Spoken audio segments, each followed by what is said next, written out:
I really had a chance, I thought, to look at my life and try to overcome some of my baggage.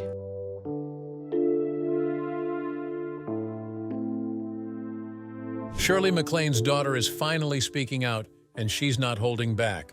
After years of silence, Sachi Parker is revealing the truth about what it was really like growing up with one of Hollywood's most beloved stars. Her words are cutting, her pain is real, and she calls her mother the worst. So what went wrong behind the scenes of all that fame and glamour? And why is this story only coming out now? Join us as we uncover the emotional scars, shocking revelations, and lifelong silence that tore this mother-daughter relationship apart. A childhood shaped by discipline. Shirley MacLaine's early years were anything but soft or gentle. Born in 1934 in Richmond, Virginia, she was raised in a strict and highly disciplined home. Her childhood wasn't filled with the usual moments many kids might remember: afternoons of play, stories before bed, or warm hugs from a parent. Instead, her life was tightly scheduled, focused, and filled with high expectations that started from the moment she could walk. Her mother was a woman of strong will and ambition. She had once dreamed of a grand life in the arts, but had never been able to live that dream herself. That unfulfilled desire didn't fade. It was passed down. Shirley wasn't just a daughter to her, she was a second chance. Her mother pushed Shirley to reach the kind of greatness she had once imagined for herself. It wasn't gentle encouragement, it was pressure, sometimes heavy and relentless. Shirley had to be excellent.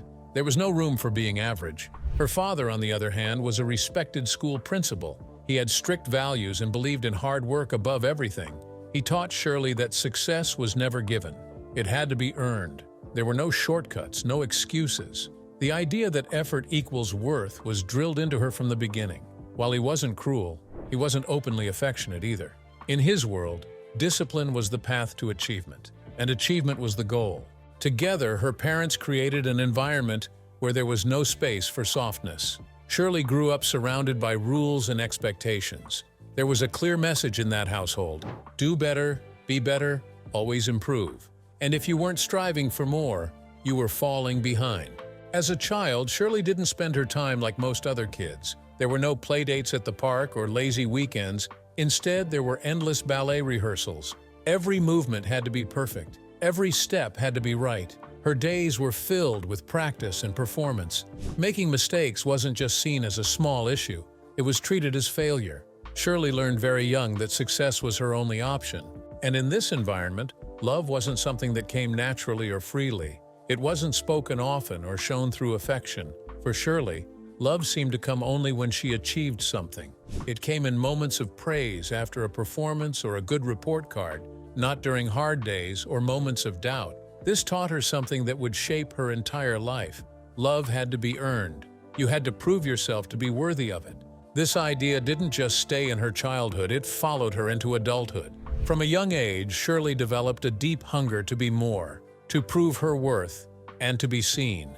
That need pushed her into the spotlight later in life, but it began in her living room, in front of her parents, trying to be good enough for their approval. And as you'll see next, chasing a dream doesn't always leave room for being a present parent. Fame over family. After spending her entire childhood under strict discipline in Virginia, Shirley MacLaine was ready for something different. Her early life had been shaped by hard work, endless ballet training, and constant pressure to be perfect. But deep down, Shirley wanted more than just her parents' approval. She wanted freedom. She wanted to be seen. So as soon as she could, she packed her bags and left her hometown behind. Her destination was New York City. To many, New York is the place where dreams are made. For Shirley, it represented possibility. She was determined to make it on Broadway. That was the goal. She imagined bright lights, applause, and standing ovations. But when she got there, the reality hit hard. The city wasn't warm or welcoming. It was loud, crowded, competitive, and unforgiving. Shirley arrived with ambition but very little money. She had to take whatever job she could find just to get by. She worked as a model, a secretary, and even a dance teacher at times. Anything to pay the rent. There were days she didn't know if she'd eat. She lived in cheap apartments and often worried about how she would make it through the week. Every audition meant waiting in long lines, facing rejection after rejection, and still waking up the next day to try again. But giving up wasn't an option. Shirley had been raised to endure, to keep pushing no matter how hard things got. That mindset kept her going. She refused to fail. She knew there was no backup plan. Broadway wasn't just a dream, it was the only way forward. Then came the moment that changed everything. Shirley was working as an understudy in a Broadway production. That meant she wasn't the star or even the regular performer. She was the backup. But one night, the lead dancer couldn't perform. Suddenly, without any time to prepare, Shirley was called to step in. It was the kind of chance that could make or break a career. When she walked on stage, everything clicked. The lights, the music, the crowd. This was where she belonged. Her performance was strong, confident, and full of energy. That night, she didn't just fill in, she stood out. And people noticed. Hollywood came calling soon after. Talent scouts and producers had seen her performance and wanted more. Shirley went from being a backup on a Broadway stage to being offered roles in major films. It was a fast transition, but she didn't hesitate. This was everything she had worked for. As her film career took off, Shirley quickly became one of the most talked-about young actresses in the business. She had a unique presence, and her past as a trained dancer gave her an edge. She brought something fresh to the screen. Offers kept coming, and with each role, her fame grew. But as her career soared, her personal life became less of a priority. There was no time for family dinners, friendships, or building a stable home life. Everything now revolved around scripts, studios, and constant travel. She didn't slow down to build roots. She was too busy chasing the next opportunity. And as the spotlight grew brighter, one part of her life, being a mother, began to slip completely out of focus. The cost of being a star. By the late 1950s, Shirley MacLaine had become one of the brightest stars in Hollywood. After her big break on Broadway, she quickly moved into film, and audiences couldn't get enough of her. Directors were impressed by her natural talent, and she brought something fresh and exciting to every role. She had a charm that felt real, a kind of bold confidence that stood out, and a look that was both classic and modern at the same time. Hollywood fully embraced her. She wasn't just another pretty face, she had depth. Shirley could make people laugh in one film and cry in the next. She played unforgettable roles in movies like The Apartment, where she starred alongside Jack Lemmon, and Sweet Charity, a musical that showcased her dancing skills and emotional range. These weren't just good performances, they were powerful, and they made her a household name. She was admired not only for her talent, but also for her ability to take on a wide variety of roles.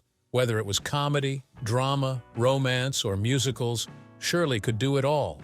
Her energy, honesty, and wit made her stand out in a time when many actresses were expected to fit a certain mold. She broke that mold. She didn't play it safe, and people respected her for it. But behind all the fame and excitement, her personal life told a very different story. On paper, Shirley was married to businessman Steve Parker. To the public, they seemed like a strong couple. She was a famous actress, and he was a respected man with global business interests, particularly in Japan. Their marriage lasted decades, which was rare in Hollywood, and many people assumed they had found a way to make it work. But the truth was much more complicated. Shirley and Steve didn't live like a typical married couple. They were almost always apart. She lived in Los Angeles, constantly working on movie sets, traveling for premieres, or filming in different parts of the world. Steve, meanwhile, lived in Japan and spent most of his time there. Their lives were completely separate. They had an agreement, whether spoken or just understood, that allowed them both to live the way they wanted without interference. They didn't share a home, and they didn't share much of a day-to-day life. They had what looked like a marriage, but it wasn't based on closeness or connection. It was distant and quiet, more of a partnership than a love story. They avoided asking each other hard questions.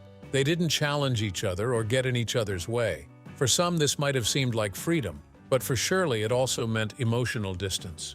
As Shirley's fame continued to grow, she stayed focused on her career. She didn't pause to question what was missing in her personal life. The success was real, but so was the emptiness that started to follow her.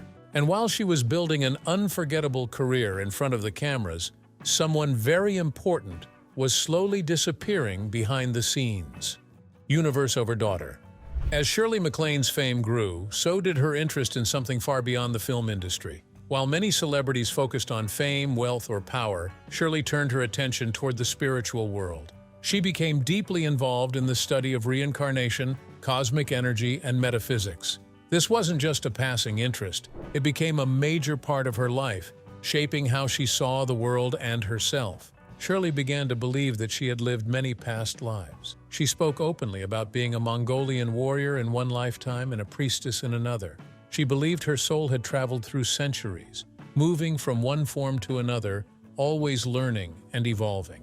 These ideas became more than just beliefs. They became her truth. She felt she was connected to something much bigger than the material world, and she wanted others to understand this connection too. Books, interviews, and public talks helped her spread her ideas. She became known as much for her spiritual views as she was for her acting. She claimed to have memories of ancient times, deep soul connections with people she met, and a constant awareness of higher energy. Her spirituality gave her meaning and identity. But while Shirley was exploring the universe, something much closer to home was being neglected: her own daughter. Sachi Parker was the only child of Shirley MacLaine and Steve Parker. Unlike her mother, Sachi didn't need answers about past lives or the universe. She needed something simple and human: her mother's presence. She needed love, support, and attention. But she didn't get those things. As Shirley's focus turned more toward spiritual growth and less toward parenting, Sachi was left to grow up in emotional isolation. Shirley was often absent physically, traveling for work or her spiritual interests, but even when she was around, her emotional presence was minimal. According to Sachi, affection in their home was rare. Hugs, comforting words, and bonding moments were almost non-existent. When Sachi was still young, Shirley made the decision to send her away to live with her father in Japan. The official explanation was that Sachi would benefit from cultural exposure, a new environment, and independence. But behind that story, the real reason may have been something else, something harder to face. Sending Sachi away may have simply made Shirley's life easier. With her daughter in Japan, Shirley could continue traveling, working, and focusing on her spiritual journey without the responsibilities of motherhood getting in the way. This decision had long-lasting effects. Sachi didn't just feel physically far from her mother, she felt emotionally abandoned. She was thousands of miles away, watching from a distance as her mother walked red carpets, appeared on magazine covers, and spoke about spiritual enlightenment. But none of that filled the emptiness Sachi felt. She wasn't asking for cosmic truths. She was asking to be seen, to be loved, to matter. While Shirley was speaking about soul journeys and reincarnation, her daughter was trying to figure out how to cope with a mother who felt like a stranger. Shirley may have believed she was expanding her awareness and reaching new levels of consciousness. But at the same time, she was losing touch with the one person who needed her most. And as Sachi grew older, the distance between them didn't shrink. It only got wider. Sachi's silent struggle. While Shirley MacLaine was becoming one of Hollywood's most loved and celebrated stars, her daughter, Sachi Parker, was living a completely different life, far away from flashing cameras, designer gowns, and standing ovations. Sachi didn't grow up in Beverly Hills or on glamorous film sets. She spent much of her childhood in Japan, living with her father, Steve Parker, while her mother stayed in Hollywood. From a very young age, Sachi was watching her mother's life from a distance, both physically and emotionally. Across the ocean, Sachi would see magazine covers featuring her mother, interviews full of laughter and charm, and red carpet appearances that painted Shirley as warm, funny, and full of life. To the public, Shirley MacLaine was magnetic, someone who lit up every room she entered. But to Sachi, the version of her mother that the world saw didn't match the person she knew. Sachi's childhood lacked the basics of emotional connection. There were no bedtime stories, no gentle goodnight kisses, and no one tucking her in or checking on her after a bad dream.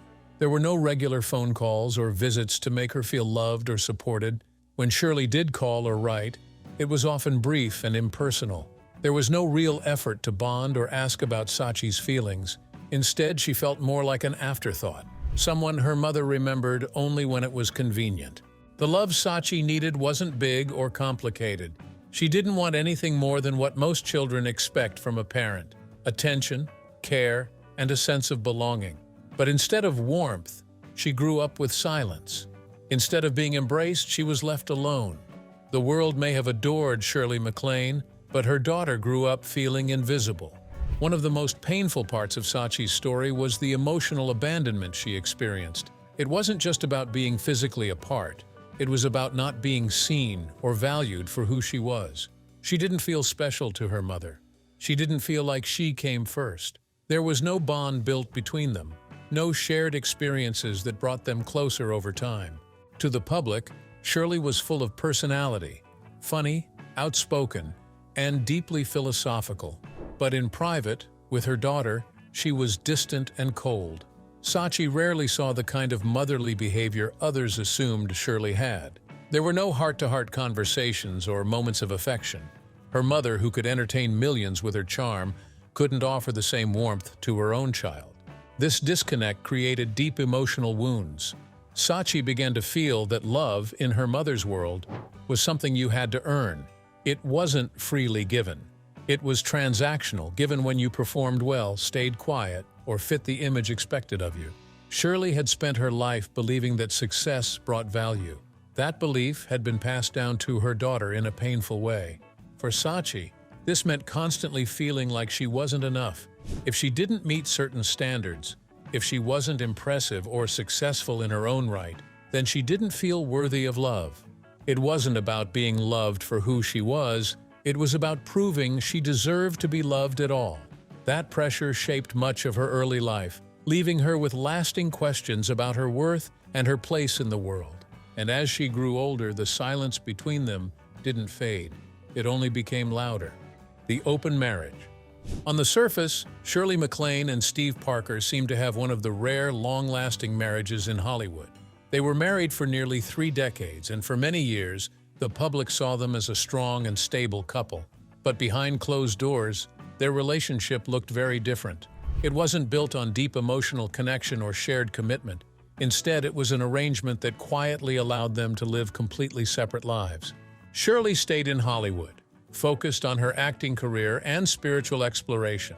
Steve lived in Japan, handling his own business interests and creating a life of his own. They spent long stretches of time apart, sometimes months or even years, with little involvement in each other's daily lives. It was widely believed, and later confirmed, that both had affairs during their marriage. There were rumors about Shirley's romances with other men, and Steve was said to have had several relationships of his own in Japan. Theirs was essentially an open marriage, though it was never publicly labeled that way during their time together. It was convenient. They didn't question each other's choices, didn't interfere with one another's freedom, and didn't demand traditional roles. There were no expectations for emotional closeness or even physical presence. It was a silent agreement that worked for them, but it came at a cost, especially for their daughter, Sachi. In this distant and separate lifestyle, Sachi was the one who ended up forgotten. She wasn't the focus for either parent. Shirley was often away filming or involved in spiritual pursuits. Steve was overseas, running his business and living his own life. No one was consistently there for Sachi. She was caught in the space between two parents who weren't really present, and she had to grow up mostly on her own. There was no real structure, no strong support system, and no consistent emotional guidance. Sachi didn't grow up in a home where love, stability, and family life were nurtured. Instead, she lived in the cracks of a relationship that functioned only on the surface. She was a child in a family that existed more as an image than a reality. In the end, what looked like a functioning family was really just an illusion. The confrontation. As Sachi Parker grew older, the pain of her childhood didn't fade. It followed her. The years of feeling ignored, unloved, and forgotten by her parents, especially her mother, left deep emotional wounds. She had spent her life wondering why she never felt wanted, why she was pushed aside, and why no one ever put her first. Eventually, Sachi reached a breaking point. The questions she had carried in silence for so long could no longer be buried. She needed answers from the one person who had hurt her the most, her mother. The confrontation was not sudden. It was the result of years of pain, confusion, and emotional distance. Sachi decided to speak to Shirley face to face. She wasn't looking for a fight. She was looking for truth. She needed to ask the questions that had haunted her since she was a child. Was she a burden? An accident? Why was she sent away? Why was there never any warmth, never any comfort or affection? These questions weren't easy to ask, They carried all the weight of a lifetime spent trying to make sense of a relationship that had never felt real. Sachi hoped that speaking openly might lead to healing, or at least understanding.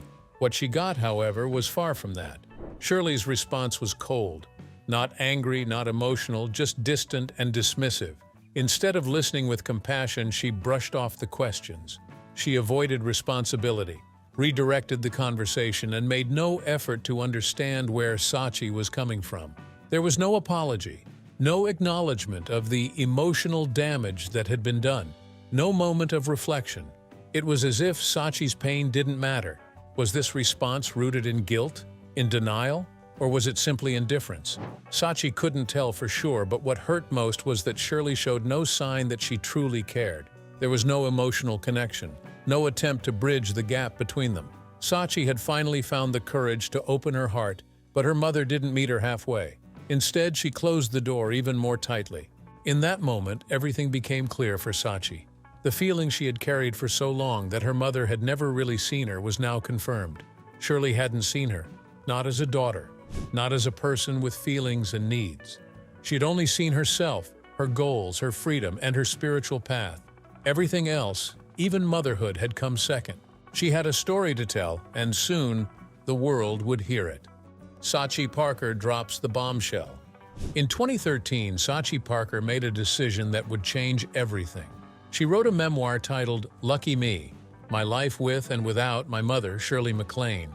It was the first time she publicly shared the truth about her childhood, her strained relationship with her famous mother, and the emotional damage she had carried in silence for decades. The book was raw, painful, and brutally honest. It pulled back the curtain on the glamorous image the world had of Shirley MacLaine and revealed something much more complicated and heartbreaking. Sachi had kept quiet for years out of loyalty, fear, and hope that things might one day improve. But they never did. The distance between her and her mother never closed. The questions were never answered, and the emotional wounds never healed. Writing the memoir became a way for her to finally tell her side of the story, a story that had always been overshadowed by her mother's fame and carefully crafted public image. In Lucky Me, Sachi described growing up without the kind of love and support that every child needs. She shared stories of being sent away at a young age to live with her father in Japan, with little explanation and no emotional preparation. She spoke about the years spent hoping for a visit, a phone call, or even a letter that rarely came. Her mother's physical absence was constant, but what hurt even more was her emotional absence. Even when they were in the same room, Shirley never offered warmth, connection, or affection. Sachi also revealed how deeply confused she had been about her family. One of the most shocking claims in the book was about a story Shirley had told her for years. According to Sachi, Shirley insisted that Steve Parker, Sachi's father, had stolen all of Sachi's trust fund money. For a long time, Sachi believed her. It made sense given that her father was distant and had been portrayed as cold and careless, but later, Sachi discovered that this story may not have been true at all. The accusation was never backed by real evidence. Eventually, she came to believe that her father may have been wrongly blamed. If that was the case, then the person she had spent years resenting may not have been at fault, and the one who told her the story, her own mother, may have either misunderstood the truth or knowingly twisted it. Whether it was manipulation or just a tragic misunderstanding, it had a lasting impact. That story poisoned Sachi's view of her father and shaped her sense of trust and identity. She felt betrayed, not just by the lie itself, but by the idea that her mother could have used it to control or distance her from the truth. And even after telling the world her truth, the mother-daughter divide remained as wide as ever. Shirley's response and denial. After the release of Lucky Me, My Life With and Without My Mother, Shirley MacLaine, the world waited to hear how Shirley MacLaine would respond to her daughter's deeply personal and painful memoir. Sachi Parker had laid out decades of emotional hurt and abandonment, sharing details that shocked many fans of the beloved actress. But Shirley's reaction was not one of apology or reconciliation. Instead, she publicly dismissed her daughter's claims. Shirley called the memoir overblown and distorted. In interviews, she described Sachi's version of events as exaggerated and misleading. She denied many of the painful experiences Sachi had written about, Rather than taking time to reflect or consider her daughter's emotional reality, Shirley seemed to brush it all aside. To her, the book didn't deserve serious attention. She saw it as something hurtful and unfair, not something that required a heartfelt response. This reaction made it clear. There would be no reunion, no honest conversation, and no acknowledgement of the past. Shirley did not express regret. She did not apologize for the years of distance or the emotional neglect her daughter described. Instead, she focused on defending her image and protecting the narrative she had built over decades. Whether out of pride, denial, or emotional self-protection, she showed no signs of opening the door to real understanding. For Shirley, admitting fault may have felt like tearing apart everything she stood for. Her public identity had always been one of strength, independence, and personal freedom. She had carved a path for herself as a woman who didn't follow traditional rules, someone who lived life on her own terms without apology. To acknowledge the harm she may have caused her daughter would have meant confronting a lifetime of emotional avoidance. It would have meant admitting that, despite all her accomplishments, she had failed in one of the most personal roles of all, being a mother. The emotional gap between Shirley and Sachi had existed for years, but after the book's release and Shirley's cold response, the divide became permanent. Any hope that Sachi may have had for healing or reconnection seemed to vanish. Their relationship, once distant and strained, was now completely broken. In the end, the damage was too deep to fix. The story of Shirley and Sachi became a story not just about fame or family, but about the lasting impact of emotional absence. It showed how silence can shape a life just as much as words, and how some wounds, once exposed, are never truly healed. If you found this story moving or thought-provoking, don't forget to like, subscribe, and hit the bell so you don't miss the next deep dive. Thanks for watching.